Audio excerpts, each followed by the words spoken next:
আমার ভাই বোনদেরকে সাহায্য করতে এসেছি এবং আমি আমার টয়েসকে দিয়ে দিতে এসেছি এবং আমার আমার টয়েসগুলো দিয়ে দিয়েছি এবং আমার টিফিনের টাকা দিয়ে দিয়েছি। কত টাকা? 500 টাকা। তোমার কষ্ট হবে না এগুলো যে দিলে?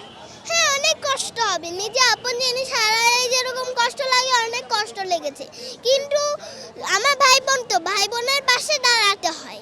আমি এখানে এসেছি বন্যার্থদের জন্য সাহায্য করতে, আর মেডিসিন আর স্যালাইন নিয়ে এসেছি। ভাইয়া আসলে আমি একটা জিনিস সারা বাংলাদেশের সর্বসাধারণকে বলতে চাই, আসলে আমাদের তথাকথিত বয়সে বড় তাদের মধ্যে হয়তো আমি এদের মধ্যে যে দেশপ্রেম বোধ দেখেছি, যে মানুষের প্রতি ভালোবাসা দেখেছি, এটা হয়তো নাই। তো ছোটো ছোটো এই বাচ্চাদের কাছ থেকে আমাদের সবার অনেক কিছু শেখার আছে এবং আমি বিশ্বাস করি ওরা আমাদের স্বপ্নের বাংলাদেশ গড়ে দেবে এবং ওদের হাতে ইনশাআল্লাহ আমাদের বাংলাদেশ নিরাপদে থাকবে। এবং আমি সবাইকে আহ্বান করব বৈষম্যবিরোধী ছাত্র আন্দোলনে গণত্রাণ কর্মসূচিতে সবাই আরও বেশি বেশি অংশগ্রহণ করুন, আরও সফল করে তুলুন। আমাদের বাংলাদেশ আমরাই গড়ব ইনশাআল্লাহ। আমি টাকা দিতে এসেছি, যারা পানিতে ঢুকে তারা পানিতে ঢুকে আছে ওদেরকে হেল্প করব। আমাদের যতটুকু সামর্থ্য আমরা অতটুকু দিয়ে বাকি সবার থেকে নিয়ে আমরা ওখানে যাই। পরে ওর বান্ধবীদের বলছে, পরে ওর বান্ধবীরা সারা দিছে এক ডাকি, সবাই লাইক দিছে। আমি ভয়েস মেসেজ পাঠিয়েছি, তোমরা সবাই আসো, আমরা সবাই একসাথে যাই, যতটুকু আমাদের হয় আমরা অতটুকুই।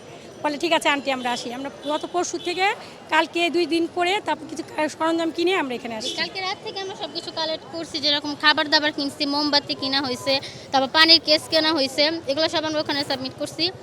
আর এখানে এখন আমরা গতকাল কাজ করছিলাম 6 জনের মতো, পরশু কাজ করছি 12 জনের মতো। আমরা গত 5 দিন যাবত আমাদের চলছে, মানে আজকে নিয়ে।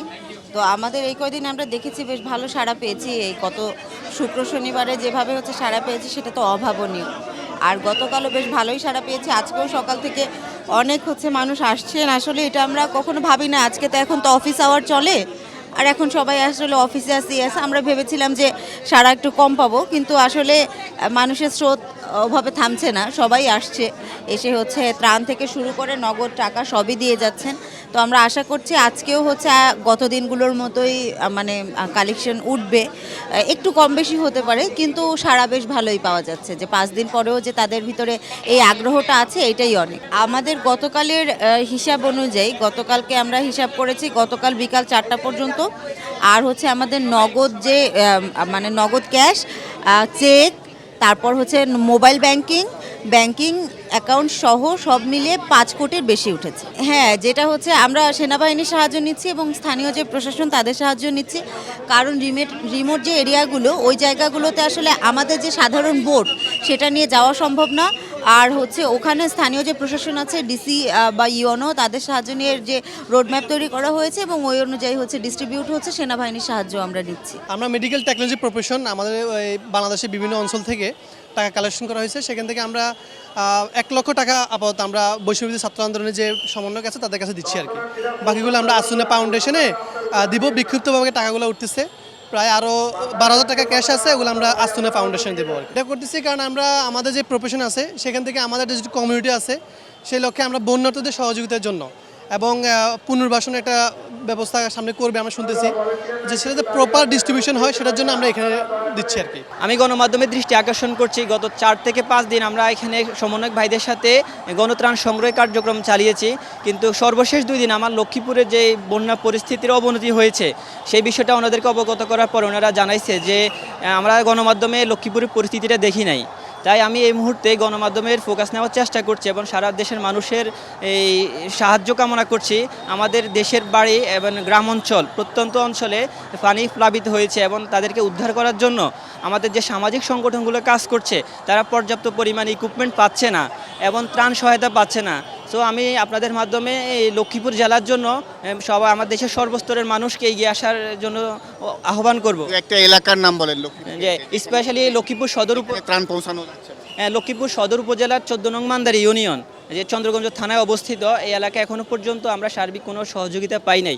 আমরা এখানে ত্রাণ সহায়তা এবং আশ্রয়কেন্দ্রে যে মানুষরা খাবারের জন্য হাহাকার করছে, আমরা তাদের খাবারের ব্যবস্থা নিশ্চিত করতে চাচ্ছি। যেটা হচ্ছে 14 নং মান্দারি ইউনিয়ন, লক্ষ্মীপুর সদর উপজেলার। এখানে যে পানি দেওয়া হচ্ছে না, আমি ওখানে এতক্ষণ হেল্প করছি, পানি একজনের হাত থেকে আরেকজনের হাত দিয়েছি। অনেকক্ষণ দেওয়ার পর আমি একটু টায়ার্ড, জাস্ট বিশ্রাম নিচ্ছি। আবার করব পানি দেওয়ার জন্য আবার। এটা একটা বিরাট উদ্যোগ অসহায়দের জন্য, এই বন্যার্তদের জন্য। এখন পানির কেন সব কিছুরই প্রয়োজন।